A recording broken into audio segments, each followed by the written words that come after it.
My name is Josie Alleva, and I am here to tell you my story.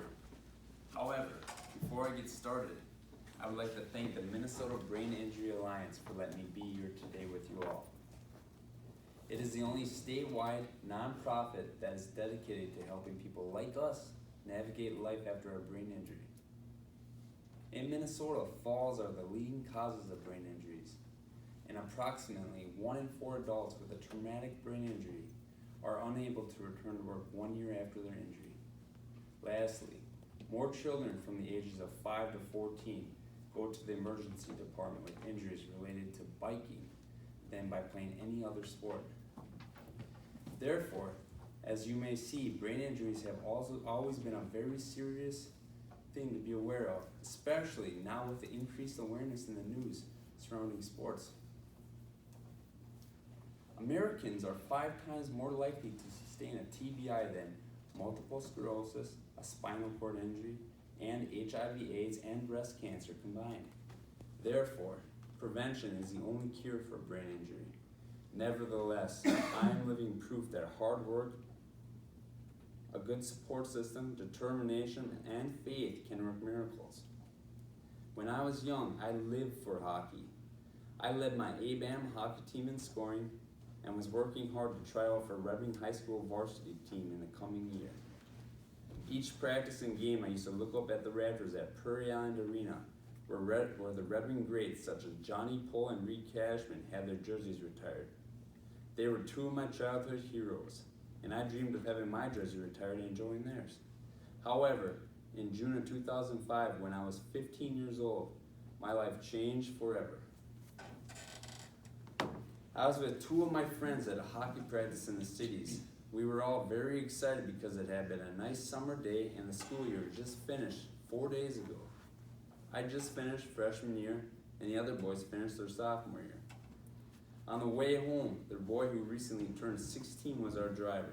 And since I was the youngest, I was in the back seat behind him where there were no airbags. As a good boy, and as I promised my mom, I buckled up. However, as a rebel, I threw the shoulder strap around my body so that the only part of the seatbelt was around my waist, securing me to the seat. I don't remember much about the accident, except that it was getting dark outside. Our car ended up going 6 or 7 feet over the median and collided head-on with a semi-truck. Thanks to the first responders and anyone who helped, I was airlifted to Gillette Regions Hospital. There I was in a coma for 3 months with a Glasgow coma scale of 3. The scale is scored 1 to 15, where 1 is no response to stimuli. From the accident, I had other injuries besides a traumatic brain injury. My back and shoulders, clavicle, and left humerus were broken, and I had bruises and cuts on my face and other parts of my body. Furthermore, the front left part of my skull was cracked, and the left side of my brain was bleeding from the accident. My recovery from the coma was very gradual. I started with the simplest of tasks, like opening my eyes, and eventually, after hours upon hours of therapy, I was roaming the halls in a wheelchair and then assisted walking. During therapy, I had to relearn basic cognitive and motor skills such as walking and talking.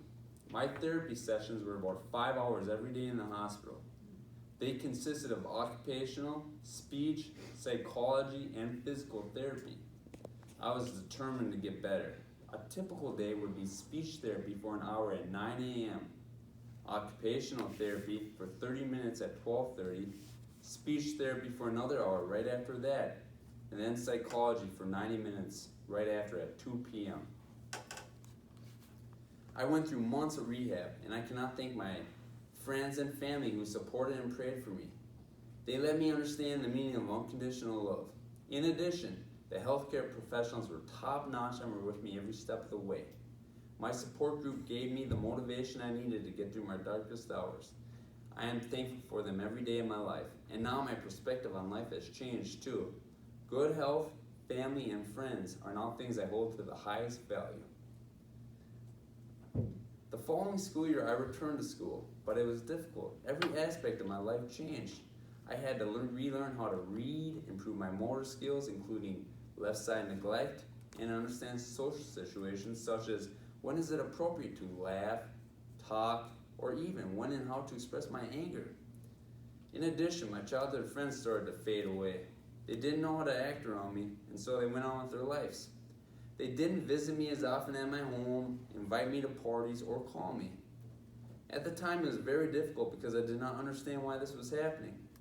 All I knew was that I wanted to play hockey again. My favorite times would be skating in the mornings before school with my sister and father, because it was my time to skate and think about life. Then after school, I would go to the Red Wing varsity practices. Since I was not allowed to have any contact, the coach would have to let me know when I could step on the ice. I was only allowed to skate if the team is using half the rink. Then I would be able to shoot pucks and skate around on the other side. After a year or so, my father persuaded the Red Wing hockey coach to allow me to skate in drills with the team, but of course with no contact.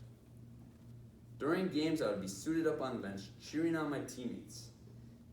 Even though the coach said he would allow me to play in a game in no contact, the other team's coaches did not agree. The other coaches did not want to abide by the no contact rule. As my senior year of high school started to close, it began to dawn on me that my near fatal car accident was going to prevent me from ever being able to play in a contact sport of any kind. Nevertheless, my dedication to the team did not go unnoticed. The Red Wing athletic director, Don Featherstone, and winger head coach George Nemnich honored me with a new award called the Josie Alleva Determination Award, or JADA. It represents my dedication, hard work, and the love for the team I had. Today, it is still given to the Red Wing boys hockey player who best exemplifies perseverance and continued determination to become the best hockey player. Being a part of the hockey team meant so much to me. It was a social interaction of being in the locker room and having fun with the boys. We told stories, joked around, and talked about school and other things. Overall, it was one of the more positive experiences I had during my recovery. I had almost everything going for myself. I had a nice social life related to hockey, and great parents, coaches, and siblings.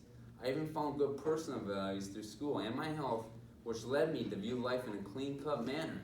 As a matter of fact, my good behavior, positive attitude towards life and history was spreading to other towns and pinning me as a symbol of hope and a role model. One of the most difficult parts of my recovery in high school is watching my little sister Rose have such a successful high school career and beyond. She was the best player on the girls' hockey team and went on to play Division I hockey. Currently, she is playing professionally in China. As you can imagine, it was very frustrating watching my little sister become so successful while I was just trying to play in one game. Every day I would still look up at those banners and retired jerseys while I practiced, and I would think, what if she gets her jersey retired and I don't? Why am I the only one listed on the roster and not assigned to one of the four-winger hockey lines? The only one that does not play. If I can score in a collegiate goalie during an alumni game, why can't I play in a varsity game? Every day it crossed and still crosses my mind, but I then have to remind myself to look at the positive values that have come out of this, even in life. So I helped coach my little sister play hockey, encourage her to stay educated, and let her know that she can be whatever she wants to be, as long as she puts her mind to it. After high school, I went to college at Minnesota State University Mankato. There I earned a 4.0 during my bachelor's degree, where I majored in ethnic studies and minored in social work. After that, I continued at Minnesota State University Mankato and earned my master's degree in ethnic studies. During college, I did not want the TBI to hinder my passions, hopes, and dreams. I also wanted to keep a positive attitude and become a role model for others while studying harder. As a result, I looked to find other activities that kept me active and put me in a position to give back to the community. I also wanted to travel around the world, so I set up a teaching abroad gig in a third world country, Nepal. And I did a study abroad trip to Italy. These two world experiences helped me understand different cultures and lifestyles. During them, I realized that if you stay positive, everything you're looking for will turn out to be a positive and good outcome. Furthermore, I continued to play tennis during college, which helped with my coordination and began to cross-country ski competitively. I also began to run marathons all over Minnesota and the Midwest, which I continue to do today. I've ran over 30 marathons and ski races, mainly in Minnesota, Wisconsin, and Michigan. However, I'm looking to start running around the world. This past year, I ran in my first New York City marathon, and I now have my sights on the Boston Marathon. Marathon running is therapeutic for me because while I run, I wash away all my negative thoughts, clears my head, and it helps me realize what I can accomplish in life. I also want to show to others with or without similar disabilities that with discipline and heart, one can do what they want. In high school, I was a member of the Reading boys tennis team, so when I got my life coaching license, it was a no-brainer to come back and help coach the team. I have been a volunteer coach for them the last 3 years. I travel and practice with the team, and during matches, I go to their court to give them tips and pointers. During practices, I like to talk with the boys and show that you do not have to be the best player on the team to contribute to the team. You also do not have to be the most athletic person. But as long as you take care of your body by staying healthy and clean cut, you give yourself a chance in life.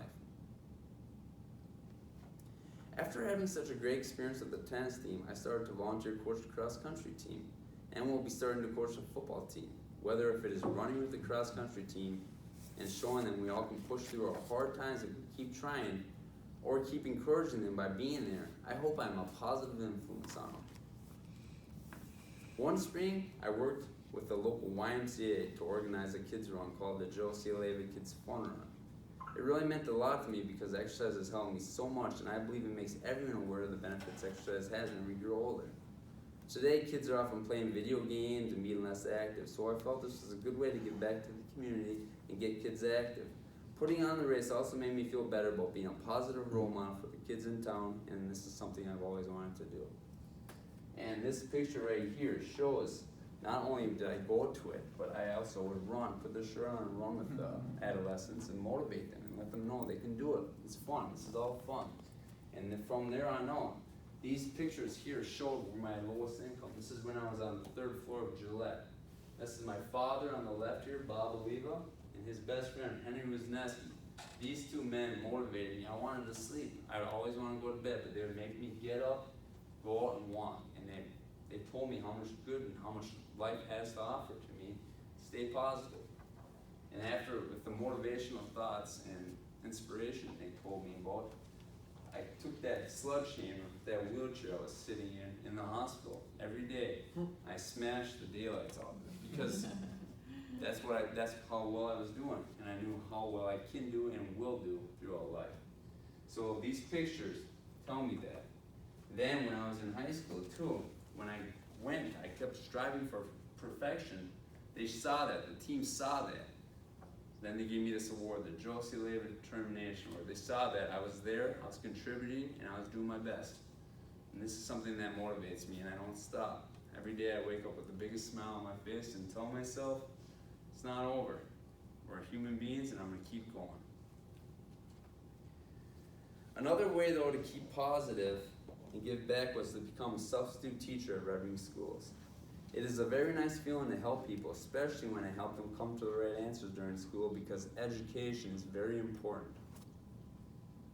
One way I keep my health and wellness is to start my day off with a good dose of exercise.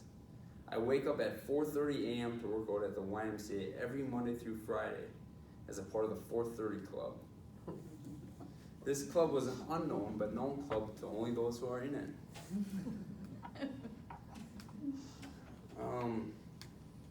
So the first thing I do is I go outside, because I'm the first one there usually. I go outside the YMCA doors, which is at 4:25 a.m., waiting for Gary to open the door.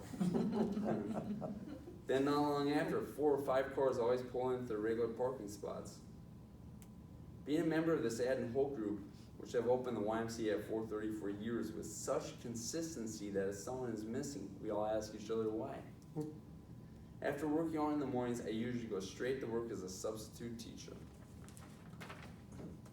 Every day I work hard to get better and improve some side effects of the TBI. For example, I have noticed that I have trouble with my short-term memory. Sometimes when I see some of my high school classmates or people that I have just met, I forget their names. To combat this problem, I exercise and read from a book every day so that my mind is always active. Another symptom is left side neglect. Even though I barely notice it anymore, I still like to practice things with my left hand. For example, I brush my teeth.